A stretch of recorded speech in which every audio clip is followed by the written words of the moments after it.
Assalamualaikum dan salam sejahtera. Harian Metro pada Isnin lalu ada melaporkan mengenai video viral membabitkan aksi dan juga perang mulut antara 4 gadis dengan seorang pemandu teksi yang tersebar luas di laman internet dan ia mendapat reaksi daripada pelbagai pihak. Dalam kejadian 3 petang itu, 4 gadis yang terdiri daripada adik-beradik juga difahamkan dalam perjalanan ke sebuah pusat beli belah di kawasan berkenaan. Dan 3 daripada mereka mendakwa ditumbuk pemandu teksi berkenaan sehingga cedera di muka. Bagaimanapun, polis kini sedang menjalankan siasatan lanjut berdasarkan bukti dan juga keterangan saksi yang berada di tempat kejadian. Sehubungan itu, kru My Metro TV mendapatkan pemandu teksi serta keluarga mangsa bagi mendapatkan kepastian apa sebenarnya yang berlaku. Dan laporan itu membuka tirai kalender jenayah minggu ini. Insiden pergaduhan membabitkan sekumpulan gadis dan seorang pemandu teksi yang menjadi viral di laman sosial semakin hangat apabila pemandu teksi terbabit yang dikenali sebagai Azmi Mat Mokhtar, 54 tahun, mendakwa dia diserang terlebih dulu dan terpaksa mempertahankan diri. Ada sebuah kenderaan Myvi lah yang saya tahu memandu secara terkupu gapah, ingin memotong belah kanan. Motong saya walaupun dalam keadaan sesak masuk tanpa memberi isyarat apa, terus masuk dan melanggar kenderaan saya. Bila melanggar kenderaan saya pun dia pun lari, saya pun membunyikan horn suruh berhenti. Saya pun terus rapat lebih kurang jarak dia lebih kurang 100 meter daripada tempat kejadian, berhenti di petrol station. Saya pun mengimpit di sebelah kiri dia, mengarahkan dia berhenti. Tujuan saya itu adalah untuk memberitahu kenapa langgar tak berhenti, kan? Tapi dengan cara dia buka tingkap, dengan cara provokasi dia, dengan cara tangan dia ulur-ulur empat-empat dia dah naik syekh. Sementara itu, bapa kepada 4 gadis berkenaan dikenali sebagai Syed Farid Yahya pula enggan menarik balik kes maupun berdamai dan menyerahkan kepada polis untuk menjalankan siasatan lanjut. Tentang siapa langgar siapa, detail of the accident ke ataupun ini, saya minta maaf, saya tak boleh sebab masih dalam investigation. Yang sedihnya saya sekarang ni pasal banyak tumahan-tumahan yang berbentuk tak berapa elok lah.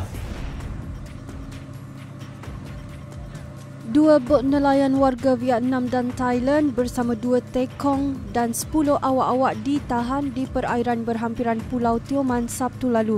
Dalam serbuan 1 petang itu, kesemua yang ditahan atas kesalahan mencuri khazanah kapal perang British era Perang Dunia Kedua.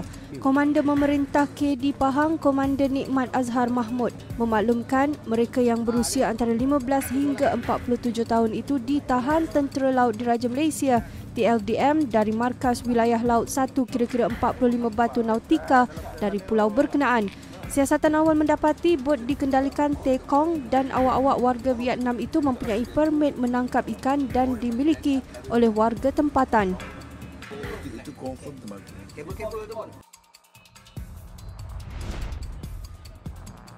3 penjenayah ditembak mati oleh polis, manakala 2 senjata dirampas dalam kejadian berbalas tembakan di Kampung Simi, Ipoh, Perak, petang Selasa.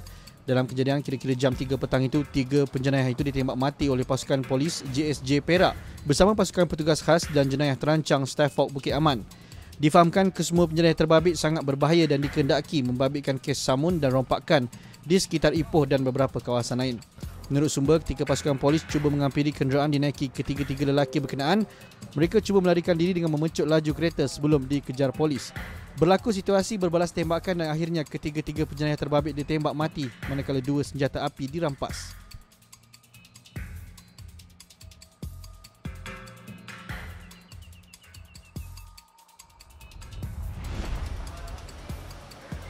Mahkamah Tinggi Petrajaya menjatuhkan hukuman gantung sampai mati terhadap seorang penjual ikan selepas didapati bersalah membunuh 2 rakyat Britain, Aidan Brunger dan Neil Dalton, kedua-duanya berusia 22 tahun, Ogos tahun lalu. Hakim Chiu Su Ho menjatuhkan hukuman itu terhadap tertuduh Zulkifli Abdullah 23 tahun selepas berpuas hati keterangan diberikan pihak pendakwaan.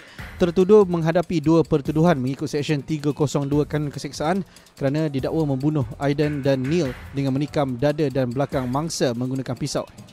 Mengikut kertas pertuduhan, tertuduh didakwa melakukan perbuatan itu antara jam 4.10 pagi hingga 4.15 pagi berikatan sebuah kafe di Jalan Abel 6 Ogos tahun lalu.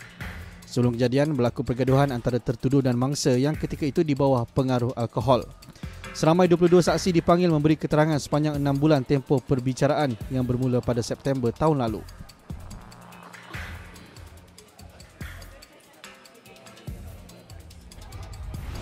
Kejadian yang berlaku pada petang semalam iaitu dan pihak JSJ Perak dan juga dengan bantuan daripada Jabatan Siasatan Jenayah Bukit Aman jam 3.45 petang sepasukan polis cantas khas daripada Perak dan juga daripada Bukit Aman mengarahkan kenderaan tersebut untuk berhenti, tetapi kenderaan tersebut telah pun memecut laju ke arah Jalan Sultan Azlan.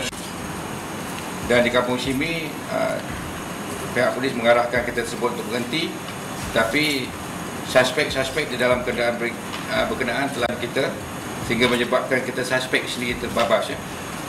Suspek terus melepaskan tembakan ke arah kereta pasukan dan berlaku tembak menembak berkenaan. Antara perkara yang dirampas dari peluru hidup dan 3 kelonsong .38.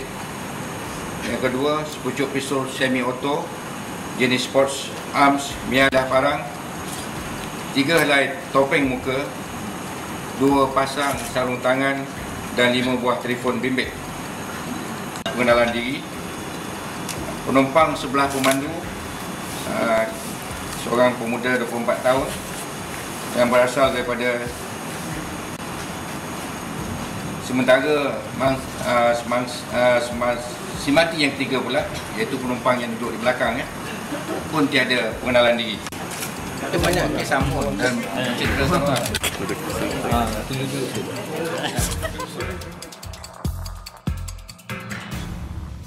Sekian dulu untuk kalender jenayah minggu ini. Dengan itu, jumpa lagi minggu hadapan. Terus layari laman web Harian Metro dan saluran YouTube bagi mendapatkan lebih banyak paparan berita dan video menarik sepanjang minggu ini. Dengan itu, saya Nurul Huda Kosnon bersama kru penerbitan My Metro TV mengucapkan selamat berhujung minggu. Assalamualaikum. Jumpa lagi.